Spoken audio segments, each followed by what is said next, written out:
Hello,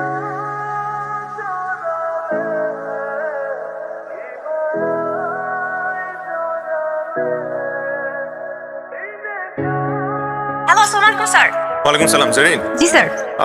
শুনেন, একটা কাজ করেন, আজকে আমাকে নিতে আসতে হবে না, আমি আমার মতো চলে আসতেছি, আপনারা আপনাদের মতো চলে যান। Okay sir, okay, let's move. Hello ভাবি, আজকে আমার সব সন্দেহ দূর হয়ে গেছে ভাবি। আজকে আমি শিওর হয়ে গেছি ভাবি। কি হয়েছে ভাবি? কি শিওর হয়েছেন আপনি? ভাবি আসছে। কার ভাবি? তোর ভাবি। ও আরে আমার ভাবি।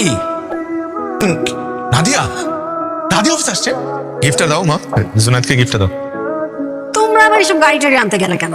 ও তো এসব গাড়ি নিয়ে আজকাল খেলে না। ওর মামা আমেরিকা থেকে একটা ড্রোন পাঠিয়েছে, 1.5 লাখ টাকা দাম। ভাবা যায়? সারাদিনও তো ওটা নিয়ে।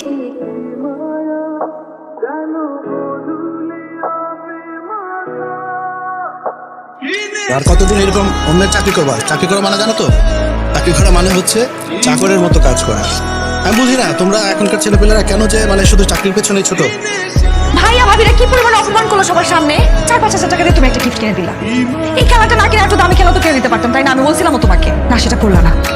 জীবনটাই পার হবে চুলা টেনতে টেনতে। যা সন্দেহ করছিলাম তাই, আপনাদের বাচ্চার হার্টে একটা ছিদ্র আছে। হার্টে ছিদ্র মানে?